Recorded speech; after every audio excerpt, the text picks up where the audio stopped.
The self-destruction caused me. It's pretty little baby tugging me. Hey, how's it going, everyone?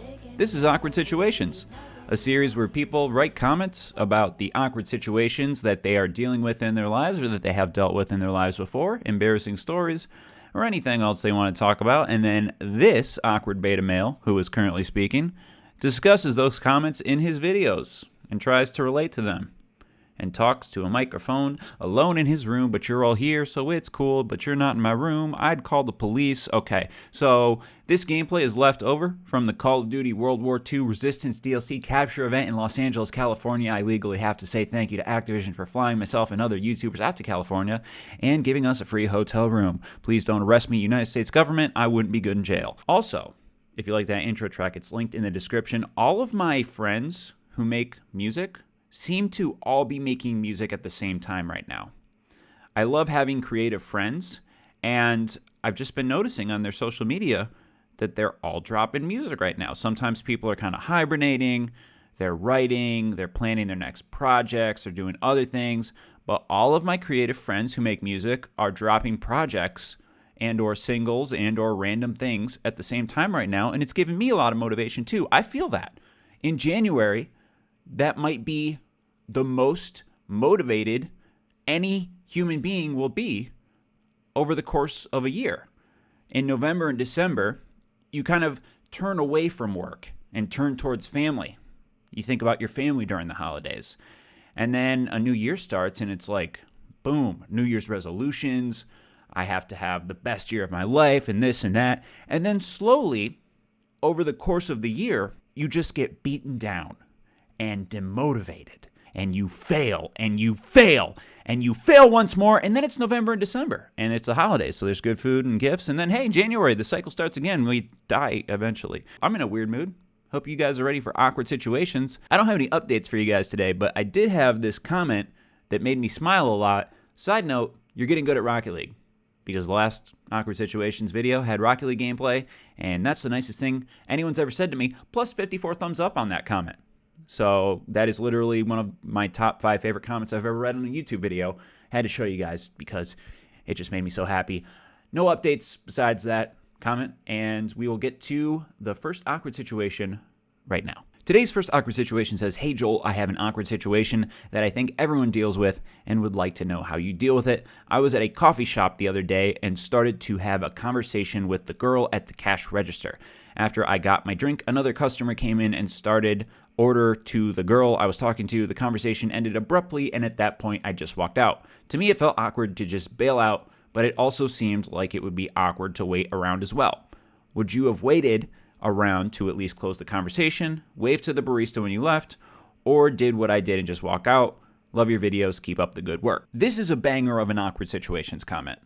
The quintessential awkward situation that we can all relate to. On the last episode I did, we dealt with a lot of difficult life problems, and I do have some kind of difficult stuff, some stuff we've kind of covered before in this episode, but I wanted to lead off with this bad boy because it's a situation I can fully relate to, and I believe a lot of us can fully relate to. I have this local coffee shop I love to go to. It is called Blue Owl Coffee in Lansing, Michigan. They make some delicious coffee there. They've always got different beans on rotation. I always ask the people what beans they like, so that's something I talk about with people in my daily life. And I'll often have conversations with people there, but when I'm having conversations with those people, I have to remember that they are at work. It's not like we're two friends meeting up to have drinks. It's a weird social situation, and that they are talking to me and being nice to me, and if they're not too busy, the conversation will be longer and it can be a little more formal. But if they're busy, it's my job to remember that they're at work, and a customer service job extends beyond the service of one customer. I'm not the only person in the shop. They have to try to be cordial and inviting to everyone in order to have a good business. I know this is an issue for females in particular. When you're in a customer service job and some people aren't getting the memo that while they're being nice to you, they're also just doing their job. Not saying this is what you're doing in this coffee situation. Again, I'm just rambling about how I can relate to this in my own life and how it's interesting when our social situations change, how that changes the structure of the conversation. And I don't know. I guess it's interesting to me. It might not be interesting to you guys, but my sister's a bartender, and she often tells me stories about how she will be nice to a person. She's trying to get tips, like just money tips, hopefully, the only tip in this scenario. And when she's being nice to customers, customers can read that as, this woman is being nice to me. She is flirting with me. She would like to engage in some form of a relationship beyond this conversation. I could see how that would be very frustrating for many females across the globe, and I'm sure some males in job scenarios that I cannot currently picture. I guess a gay bartender. A guy asks you to make a dry martini, and you ask him how his day went, and then he's just like, just whip your cock out, and you're like, excuse me? And he's like, can you put another olive in that? And it's, college was rough for me. It's an interesting thing. When you're in a customer service job, you have a bunch of funny stories. I wish I was in a customer service job for longer. I was only dealing with customer service for the later part of my golf course job, and then I realized I don't like people and chose jobs where I don't have to talk to anyone if I don't want to. Although in my older age, I like going to events and talking to people. But on the day-to-day, I only have to talk to the people I love, and I have to remember that that is a blessing, because just a little taste of customer service gives you a lot of perspective on life, and it's good to have those jobs. They're not always terrible. Sometimes they're the most fun you'll ever have. I look back on my customer service days and bonding with employees over customers that you hate as some of the fondest memories of my young life.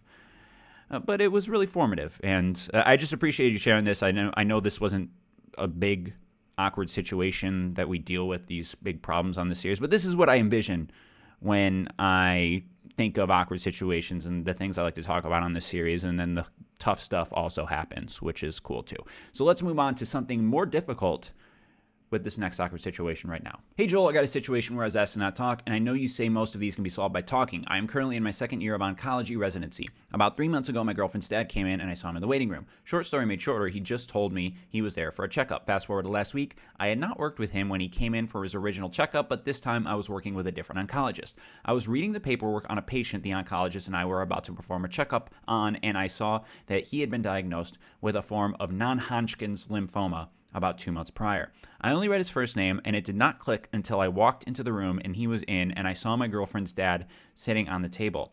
Basically, he had been coming in the last 3 months since I had last seen him at the office because they had diagnosed him with NHL. He had purposefully been going into the office on days he knew I did not work, so I would not see him, but this day I had picked up an extra shift for a peer out of town. Now, a long story short, he and I talked after the oncologist left, and he told me that if I tell his daughter or his family that he would repeal his approval of me asking to marry his daughter, which I had asked him and his wife to do about 3 weeks earlier. He also said he would not pay for the wedding or anything related to the marriage if I told them. I don't know what to do because I know my girlfriend and his wife and other kids need to know, but his approval and yes, his money are incredibly important for my girlfriend. We are both poor mid-20-year-olds and have no way of affording a proper wedding without him, not to mention, and most importantly to me, I do not want to lose his respect. Also, sorry for any improper grammar or spelling. I just got off a 32-hour shift, and I feel like I haven't slept in days, which I actually have not. First of all, I just want to say props to you for pursuing this line of work. I know it's not easy. I know it's a difficult field to study for, and it becomes even more difficult as you get into the work. I met someone that was going to school for oncology, and they were in their residency when I knew them, just passing through a previous job. And in talking to her, I learned a lot about the kind of people that do that work and what they deal with on a daily basis. And I just have a lot of respect for the career pathway that you have chosen. That being said, this is... And if any of you have been watching this series for a while, you can correct me, but this is the most awkward situation we've ever seen. I'm just going to say it. I have the world's worst memory, by the way, so I am a terrible historian of my own videos. Hey, Joel, what was that thing you did in that video 3 weeks ago? No clue. Go watch it. I have no idea. My brain it's like one of those 90s toys where you would move the dials on that red square thing, and then it would draw a black thing on the gray thing. What was that called? This is actually demonstrating part of the problem. But anyway, Etch-a-Sketch. Just sharp as a tack. This has to be the most awkward situation we've ever seen. Multiple factors in play here. You need his money for your wedding. He doesn't want to tell his family about what I believe is a dangerous diagnosis of cancer. I don't know on the scale of fatal to, I guess, kind of benign where non-Hodgkin's lymphoma is, but I think it's closer to the very dangerous side of things. I guess you could tell me if we were having a conversation. But either way, not good if he's going in there multiple times and his family doesn't seem to know about this. And there's HIPAA violations. If a patient is telling you, I believe it would be a HIPAA violation. I think that's what it's called. If a patient is telling you that he does not want you to disclose information about stuff that's happening at a doctor's office. So I don't even think you put that into play, but I feel like there's a legal problem here. And if I was your wife and I found out that you knew about this, I mean, I hope she's understanding, but I could see her being at least the slightest bit, I guess annoyed might be an undersell, but, bothered by this. I just wanted to share this with the world because I have no idea what I would do in your situation. I've had this in my awkward situations folder for about 2 months now. I don't even know if you watch my channel anymore. I don't know if you're watching this. But I have looked at this awkward situation for the last 4 awkward situations videos I've tried to make, and I just thought, don't have the answers for this.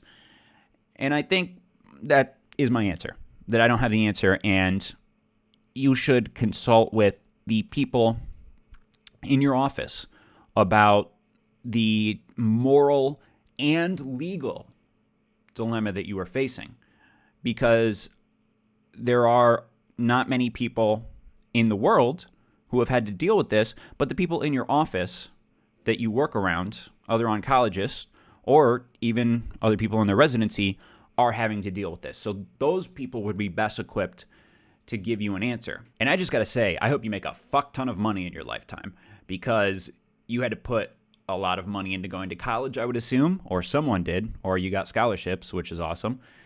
You have to deal with people often in the worst days of their lives, and then you have to deal with stuff like this. And I hope your future father-in-law comes around and realizes the moral quandary he has put you in. Maybe if you two become closer, since you were able to ask him for permission to marry his daughter, that's a really difficult thing to do. And after I did that with my father-in-law, I felt it brought us closer together. I hope that you could present to him the situation that you put him in. If I had a son and I put him in this, no. If I had a daughter that was going to get married to a guy and I was in the same situation and I put him in this situation and he sat me down and explained to me how difficult this was for him, I feel like I would be able to understand that. Maybe this guy's not an understanding guy. Obviously, he is going through the worst time of his life, I would assume. So maybe there's bigger things on his plate than what you're currently dealing with, and that would be a little bit selfish for you to bring this up to him. But if you could try to relate to him in a conversation, oh God, hey, I'm in a tough spot. Yeah, well, I have fucking cancer. Okay, you probably wouldn't be laughing, but it just, I mean, I make the awkward situations more awkward when I try to talk them out. So I apologize if I come off as insensitive to any of this, but I just think the number one thing to do would be to ask advice of fellow oncologists, and then I would just hope that a rational man, even in his worst days, could see the position that he puts you in and feel some level of sympathy, and or tell his family what he's going through, even if it's going to be difficult for his family to take in, even if it's going to bring some grief to his family. My grandfather dealt with something similar. I know he never talked about his medical issues, and I could see my own father not talking about his medical issues. I told my father, if you're going through anything medically and you don't think I can handle it, fuck that. I can handle it. It's going to be tough, but you don't carry that weight alone. That's what family is. You carry that weight as a family.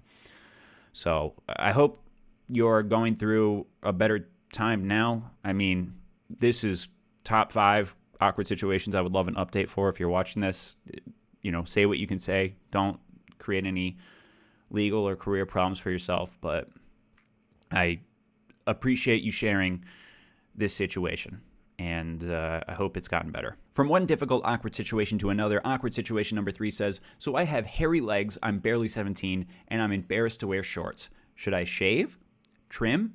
Chop off my legs? This probably won't make it to the next video, but I want to see what people will say in the comments. Damn, you guys are just coming at me with these deep life questions today.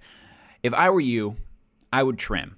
I was against trimming body hair in the past. I had this 1970s masculine mentality that I do not put a razor blade to my body hair because it is there for a reason, and it is a sign of my masculinity. Even though I am an overtly effeminate male, I have hair on my body. Therefore, I am masculine man. I can kill bear with bare hands. How do you kill him with his own hands, Joel? Doesn't even make sense. So I recently started trimming, and I highly recommend it. I decided to start trimming because I saw that my friend Speedy trims his body hair when we were hanging out, and I just thought, damn, he looks good. So I decided to do that myself and highly recommend it. I got the armpit hair, so that's looking solid. I don't want to shave it all off. I want there to be symbols there, kind of like a warning sign. If I were to take off my shirt to fight another man, first of all, that's a problem. But I want him to know that I'm not messing around. I have testosterone deep inside me that will come out like lava from a volcano and end your fucking world if you try to, oh shit, he just hit me in the face and I'm already down, but at least I shaved my body hair and I look good on the World Star Hip Hop video that has been uploaded where people are screaming World Star over my unconscious body. So I would recommend trimming. Just be sure you get it all evenly and there's not any weird long patches. I've talked about this for too long. Let's go on to the last awkward situation right now. Last awkward situation says, hey Joel, I'm 16 and on Christmas break right now, and my life is a mess. I'm failing school. I failed Spanish and chemistry. I doubt I'll get into a college. My parents are super disappointed in me. They still think I smoke even though I quit a while ago because I'm not in the best mental space. I think I'm depressed or something. I hate school and I don't know what to do. The only things I'm really passionate about is music and making videos. Any advice from anyone would be great. Thanks. So this is a retread of stuff I've talked about before because a lot of people are going through a lot of the same things, even if they don't know it. But I like to repeat some of these things that we talk about because they're worth repeating and it's worth reminding everyone that people are going through similar things. I also had a few awkward situations I almost chose, talking about changing career pathways in college, and my advice and my thoughts are the same for both situations. First of all, especially at the age of 16, you're supposed to make mistakes. All throughout your life, you're supposed to make mistakes. I have not learned anything from succeeding. I have learned multiple lessons from failure. And that failure has allowed me to succeed. Put that shit on a poster and put it up in your teenage bedroom. But honestly, I don't want you to think it's a good thing to fail. Your failures should lead you towards future successes. I failed freshman year science. I have slacked off in certain classes, and then that was a kick in my ass to do better the next year. My parents got disappointed in me too, learned that lesson, and did better. It happens to the best of us. You said you're passionate about music and making videos, so make music and videos. If you have a passion, it's best to pursue that passion while propping that passion up with a structure in your life, a structure that means school, a structure that means eating well, sleeping well. And I think pursuing this passion will contribute to that structure as well. When I am in a bad mental space, first of all, I highly recommend therapy if that's an option and you feel like it's something you can't control. But to just go back to my creative outlets is the best thing for me. And exercise. I have neglected exercise in my mid-20s, and going back to it recently reminds me, oh yeah, your body is supposed to do this. You're supposed to create endorphins or whatever, and it makes you happy because chemistry or something. Biology, actually. Why'd you fail chemistry, Joel? Because I don't know the difference between chemistry and biology. So I would recommend exercise. I would recommend pursuing those hobbies. And I would recommend learning a lesson, because when you look back on this at the age of 27 and you're trying to pay a mortgage and you have 2 kids and a dog who has some vet bills or something, this is going to feel like a piece of cake. And to anyone who's in college or in high school and they feel like they don't know what the fuck they're doing, welcome to the club. We're all just living. There's no secret plan. Show me the man with the master plan, and I'll show you the man who doesn't exist. People want to act like their stories were predetermined and perfectly sketched out from day one when they're looking back on their stories. But as you're going through things, you're failing, and you're trying to come back from difficult situations. At the end of your life, when you look back on it, you're not going to remember that you failed Spanish and chemistry. You're going to remember all the successes you've had because of the failures you've had. So just try to think of it like that. Hope that helps anyone dealing with any difficult life situations, and just know that I'm a giant hypocrite because I can't figure out what to do in my own life and my YouTube channel, but maybe that's what makes it a little more valid as advice. I'm telling it to you, and I'm also telling it to myself. So thanks again for watching this series, guys. Leave your awkward situations, embarrassing stories, or general compliments about my gameplay in the comment section below. And until next week, bye-bye.